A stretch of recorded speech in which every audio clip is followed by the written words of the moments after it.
नमस्कार दोस्तों, स्वागत है आपका अपने चैनल जतिन केयर क्लासेस पर। दोस्तों आज हम जो टॉपिक लेके आए हैं, जो हमने लास्ट टाइम टॉपिक छोड़ा था गांधी युग 1917 टू 1947, तो उसी का पार्ट 2 है। हाँ तो दोस्तों, इससे पहले की जो हमारी क्लास थी वह असहयोग आंदोलन तक पहुंची थी। जो चोरा चोरी की जो घटना हुई थी, चोरा चोरी की जो घटना हुई थी, उस घटना के बाद वह आंदोलन पूर्ण रूप से समाप्त हो गया था। तो दोस्तों यहाँ पे जब चोरा चोरी की घटना हुई थी तो उसके बाद गांधी जी ने आंदोलन को वापस लिया था।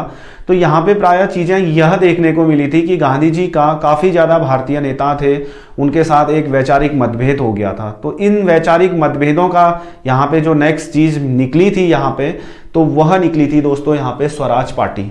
स्वराज पार्टी निकली थी दोस्तों। स्वराज पार्टी से यहाँ पे 1923 में 1923 में स्वराज पार्टी की स्थापना हुई थी इलाहाबाद में। किसी पेपर में देख रहा था मैं, स्वराज पार्टी की स्थापना कहाँ हुई थी पूछा था। स्वराज पार्टी की स्थापना 1923 में 1923 में इलाहाबाद में हुई थी। तो इस पार्टी को स्टैब्लिश करने का मुख्य उद्देश्य यह था दोस्तों कि जब 1919 का भारत शासन अधिनियम अंग्रेजों ने दिया था तो उसमें यह कहा गया था कि प्रांतों में जब चुनाव होंगे, प्रांतीय विधानसभा में इंडियन लोग भी पार्टिसिपेट कर सकते हैं। तो इनका यह मानना था, इनकी विचारधारा यहाँ पर यह थी कि जब प्रांतों में चुनाव होंगे तो हम उन चुनावों में अपने कैंडिडेट खड़े करेंगे।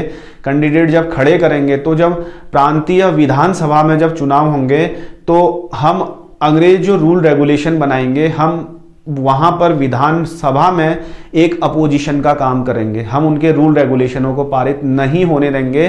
तो इस प्रकार से इस पार्टी का जो मत दिया था यह मोतीलाल नेहरू और चित्तरंजन दास द्वारा दिया था। मोतीलाल नेहरू इसके सचिव बने थे और चित्तरंजन दास इसके अध्यक्ष बने थे। तो इस तरीके से यहाँ पे इलाहाबाद में 1923 में यह दल स्थापित हो चुका था।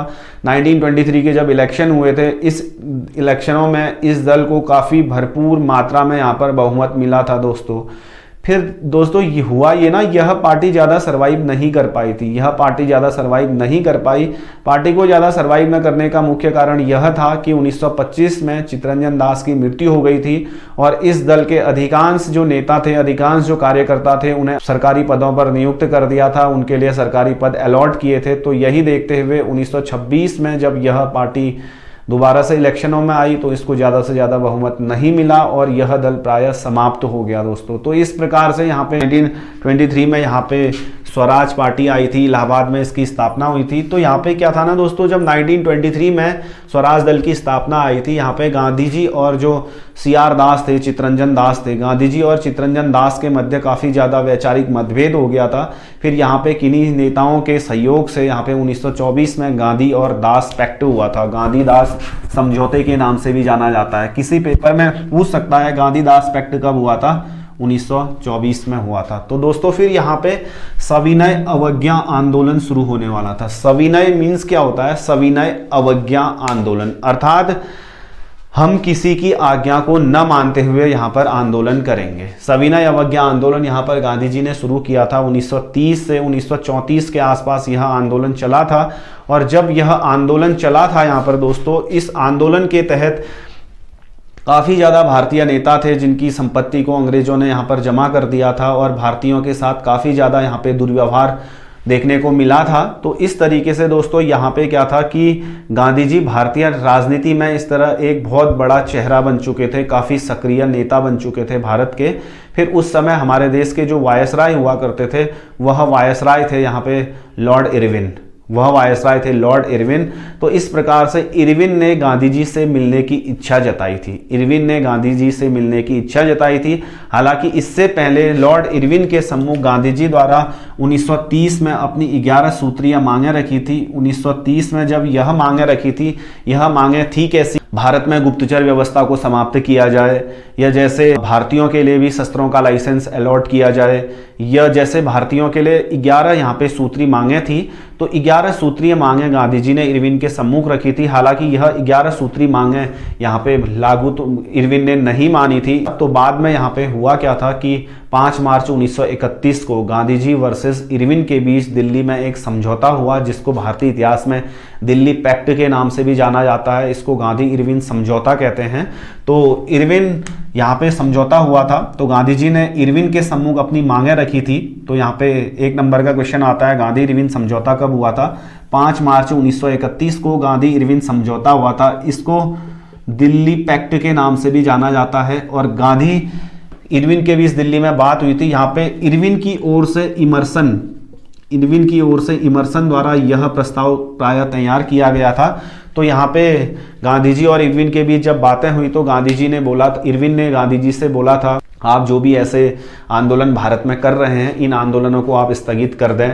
और ब्रिटेन में गोलमेल सम्मेलन हो रहे हैं, राउंड टेबल समिट, अर्थात गोलमेल सम्मेलन, किसी गोल मेज के चारों ओर लोग जो बैठकर सम्मेलन करते थे, कॉन्फ्रेंस करते थे, गोल राउंड टेबल कॉन्फ्रेंस जिसको कहा जाता है। तो वह गोलमेल सम्मेलन चल रहे हैं ब्रिटेन में, और कांग्रेस गोलमेल सम्मेलनों में भाग ले, यह वायसराय उस समय लॉर्ड इरविन ने गांधी जी को बताया था। हालांकि 1930 में एक गोलमेल सम्मेलन हो चुका था और 1931 में हुआ था, और 1932 में 3 गोलमेल सम्मेलन भारतीय इतिहास में हुए थे। और यहाँ पे था क्या कि द्वितीय गोलमेल सम्मेलन 1931 में गांधी जी ने द्वितीय गोलमेल सम्मेलन में भाग लिया था। और जब गोलमेल सम्मेलन की सीढ़ियों को गांधी जी चढ़कर ऊपर जा रहे थे, एक व्यक्ति थे जिनका नाम था विंस्टन चर्चिल। तो गांधी जी प्रायः एक धोती में वहां पहुंचे थे। तो विंस्टन चर्चिल द्वारा गांधी जी को अर्धनग्न फकीर कहा था। विंस्टन चर्चिल द्वारा पूछा गया है, गांधी जी को अर्धनग्न फकीर किसने कहा था? विंस्टन चर्चिल द्वारा गांधी जी को अर्धनग्न फकीर कहा था। फिर यहाँ पे हुआ क्या था दोस्तों कि जब तीनों गोलमेल सम्मेलन हुए थे, उस समय रैमजे मैकडोनाल्ड ब्रिटेन के प्रधानमंत्री हुआ करते थे। तो इस तरीके से हालांकि गांधी जी की जो बातें थी वहां पर मानी नहीं गई थी। तो गांधी जी ने कांग्रेस की ओर से 1931 में द्वितीय गोलमेल सम्मेलन में भाग लिया। फिर गांधी जी भारत आ गए थे।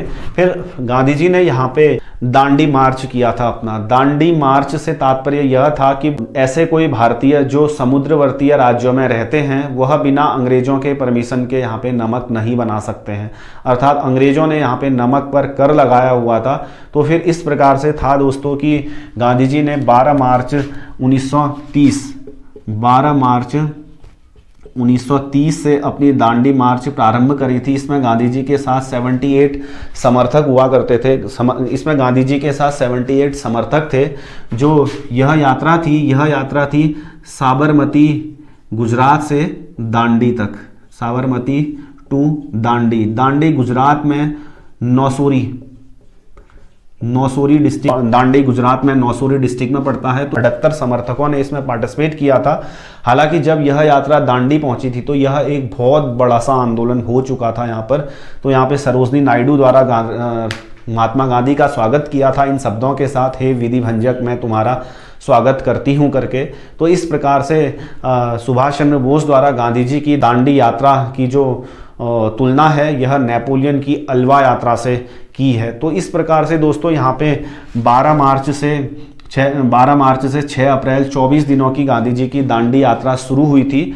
और जब यह दांडी यात्रा सफल हो गई थी, फिर इसके बाद पुनः और गांधी जी ने यहाँ पे सविनय अवज्ञा आंदोलन को शुरू किया था। हालांकि यह आंदोलन 1934 तक चला था। फिर गांधी जी को यहाँ पे दोबारा से आंदोलन करने के लिए यहाँ पे गांधी जी को यरवड़ा जेल में डाल दिया था।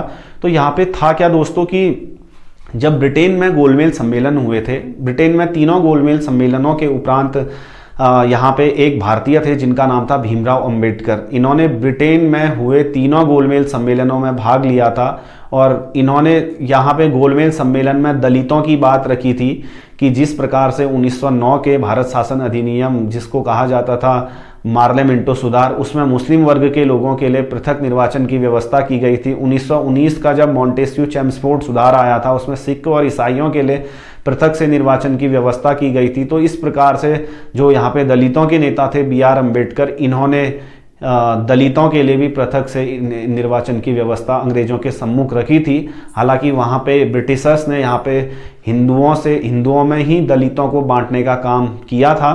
तो यहाँ पे फिर जब इन्होंने अपनी मांग रखी B.R. अम्बेडकर ने, तो गांधी जी उस समय पुणे में यरवड़ा जेल में थे गांधी जी उस समय, तो उन्होंने वहीं से अनशन शुरू कर दिया था। फिर यहाँ पे 26 सितंबर 1932 को गांधी जी और दलितों के नेता भीमराव अंबेडकर के मध्य एक समझौता हुआ जिसको बोला जाता है पूना पैक्ट। जो दलितों के लिए सीटें हुआ करती थी वह 71 सीटें यहाँ पे मंजूर हुई थी। तो बाद में गांधी जी ने जब B.R. अम्बेडकर से गांधी जी मिले थे, तो गांधी जी ने बताया था कि B.R. अम्बेडकर से कि आप हमारे अपने लोग हैं, आप हिंदुओं से हमारे जुड़े हुए हमारे लोग हैं, आप इस तरीके से नहीं कर सकते हैं। हालांकि भीमराव अंबेडकर यहाँ पर मान गए थे।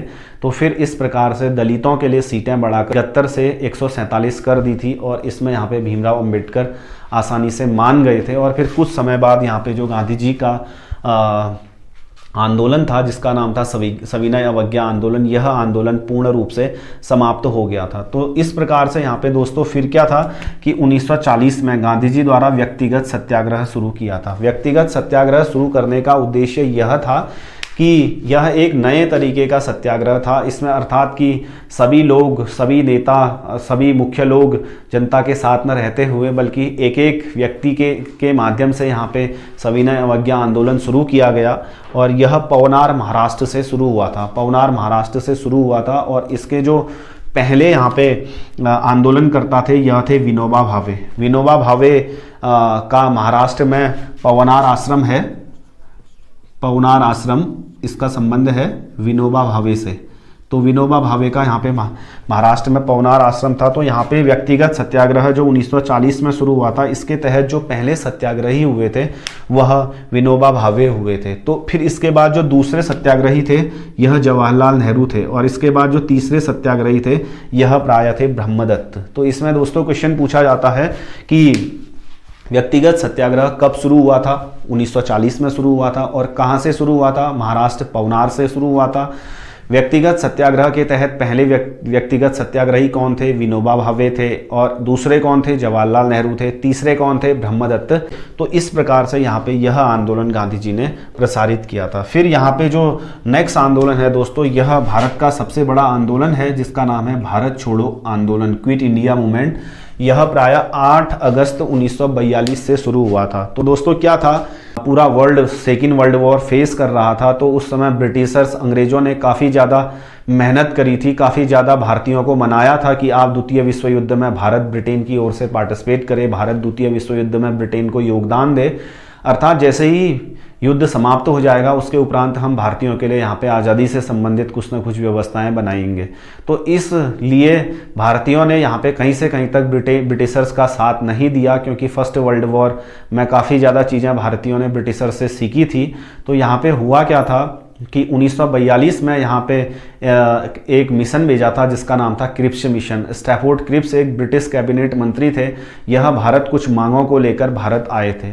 ठीक है, तो इस प्रकार से यहाँ पे भारतीयों द्वारा जो इनकी मांगें थी उन पर किसी भी प्रकार से कोई श्योरिटी न होने के कारण भारतीयों ने इनकी मांगों को मानने से मना कर दिया। और मुस्लिम लीग भी लंबे समय से पार्टीशन ऑफ इंडिया चाह रही थी, तो इसमें पार्टीशन इंडिया का कहीं से कहीं तक नहीं था। तो इस प्रकार से मुस्लिम लीग द्वारा भी इसको स्वीकार नहीं किया। गांधी जी ने यहाँ पे इसको देखते हुए यह बोला था कि यह एक अग्रिम तिथि का चेक है, it is a post dated cheque, अर्थात आज से आगे की तिथि का यह चेक है, हम इसका समर्थन नहीं कर सकते हैं। तो इस प्रकार से यहाँ पे क्रिप्स मिशन की मांगें भारत में नहीं मानी गई और क्रिप्स मिशन ब्रिटेन पुनः वापस चले गया। तो इस प्रकार से दोस्तों था क्या कि 8 अगस्त 1942 को महात्मा गांधी ने अपने एक भाषण समारोह में, जो भाषण हुआ था ग्वालटेंको मैदान मुंबई में, यहाँ पे गांधी जी काफ़ी ज़्यादा भावुक लग रहे थे। गांधी जी ने काफ़ी लंबी स्पीच दी थी। तो गांधी जी ने यहाँ पे भारतीयों को द्वितीय विश्व, ये जो क्विट इंडिया मूवमेंट था, भारत छोड़ो आंदोलन, इसमें अधिक से अधिक मात्रा में भाग लेने के लिए आमंत्रित किया था। तो इस प्रकार से दोस्तों यहाँ पे जो भारत छोड़ो आंदोलन शुरू हुआ था, और भारत छोड़ो आंदोलन जब शुरू हुआ तो 8 अगस्त 1942 को, बाद में यहाँ पे 9 अगस्त 1942 को अंग्रेजों द्वारा ऑपरेशन जीरो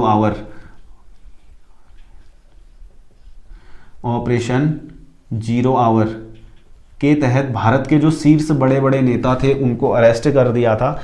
यह पूछा गया है कि द्वितीय भारत छोड़ो आंदोलन के तहत भारतीय नेताओं को किस ऑपरेशन के तहत गिरफ्तार किया गया, ऑपरेशन जीरो आवर। तो इस प्रकार से यहाँ पे जो बड़े बड़े नेता थे, गांधी जी, जवाहरलाल नेहरू, इन सभी को अरेस्ट कर दिया था। तो यहाँ पे गांधी जी को आगा खां पैलेस पुणे में रखा गया था जब इनको अरेस्ट किया गया था। तो फिर यहाँ पे जो भारतीय अन्य नेता थे, अर्थात भारतीय राजनीति के टीम बी के जो लीडर थे, उन्होंने इस आंदोलन को काफ़ी ज़्यादा प्रसारित किया था। यहाँ पे उषा मेहता थी, राम मनोहर लोहिया थे और भी बहुत सारे लोग थे जिन्होंने रेडियो के माध्यम से भूमिगत होकर इस आंदोलन का नेतृत्व किया था। और फिर यहाँ पे कुछ समय के बाद गांधी जी की जो पत्नी थी कस्तूरबा गांधी, इनका देहांत हो गया था। फिर गांधी जी यहाँ पर कुछ शिथिल पड़ गए थे। फिर कुछ समय के बाद यह आंदोलन स्वतः ही समाप्त हो गया था दोस्तों। फिर इसके बाद क्या था कि जब 1945 2 सितंबर 1945 को सेकेंड वर्ल्ड वॉर समाप्त हुआ था और ब्रिटेन में यहाँ पे इलेक्शन हुए थे। ब्रिटेन में यहाँ पे हाउस ऑफ कॉमन के लिए इलेक्शन हुए थे। उस समय लेबर पार्टी की सरकार चुनकर आई थी जिसके मुखिया बने थे क्लीमेंट एटली। आज़ादी के समय ब्रिटेन के प्रधानमंत्री थे क्लीमेंट एटली और उस समय ब्रिटेन के राजा थे जॉर्ज 6। तो यहाँ पे दोस्तों जब मार्च 1946 को क्लीमेंट एटली द्वारा ब्रिटिश हाउस ऑफ कॉमन का दौरा किया था तो उन्होंने यहाँ पे यही कहा था कि भारत को भी आज़ाद होने का पूरा अधिकार है, हम जून 1948 तक भारत को आज़ाद करेंगे। तो इन्होंने बताया था कि आज़ादी से पूर्व हम भारतीयों के लिए यहाँ पे संविधान से संबंधित कुछ न कुछ व्यवस्थाएं बनाएंगे। तो इसलिए इन्होंने 1946 में 1946 में भारत में कैबिनेट मिशन भेजा था। स्टैफोर्ड क्रिप्स, एवी अलेक्जेंडर और सर पैट्रिक लॉरेंस इसके सदस्य थे। सर पैट्रिक लॉरेंस इसके अध्यक्ष थे।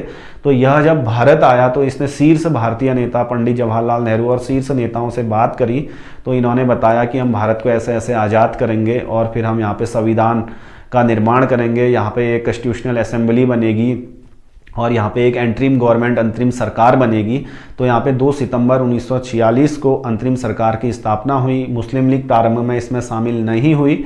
बाद में 26 अक्टूबर 1946 को मुस्लिम लीग अंतरिम सरकार में शामिल हुई और यहाँ पे दोस्तों की 5 इसके मंत्री बनाए गए थे। 9 मंत्री भारत से बनकर आए थे। फिर बाद में जब 1947 में पार्टीशन ऑफ इंडिया हुआ था तो उस समय काफ़ी ज़्यादा लोग भारत से बाहर चले गए थे। भारत की संविधान बनने की प्रक्रिया इस समय चल रही थी। तो इस प्रकार से दोस्तों यहाँ पे भारत आज़ाद हो गया था। भारत की आज़ादी में महात्मा गांधी का काफ़ी बड़ी भूमिका रही थी, काफ़ी बड़ा योगदान रहा था इनका। फिर यहाँ पे जब महात्मा गांधी देश आज़ाद हो गया था भारत, तो इस प्रकार से 30 जनवरी 1948 की शाम को नाथूराम गॉडसे द्वारा महात्मा गांधी की हत्या कर दी गई। तो इस प्रकार से राजघाट में महात्मा गांधी का समाधि स्थल है। तो दोस्तों यह तो हमारे गांधी युग से संबंधित चर्चाएं थी और इस टॉपिक से काफ़ी ज़्यादा प्रश्न पूछे जाते हैं दोस्तों पेपरों में और इससे संबंधित आप अच्छे से काफ़ी अच्छी कमांड बना सकते हैं। और इन टॉपिकों से रिलेटेड आपको किसी भी प्रकार से कोई समस्या होती है प्लीज़ हमें कमेंट बॉक्स में लिखिए। और यह टॉपिक आपको पसंद आता है तो इसको अधिक से अधिक मात्रा में लाइक, शेयर, सब्सक्राइब करें। थैंक यू दोस्तों।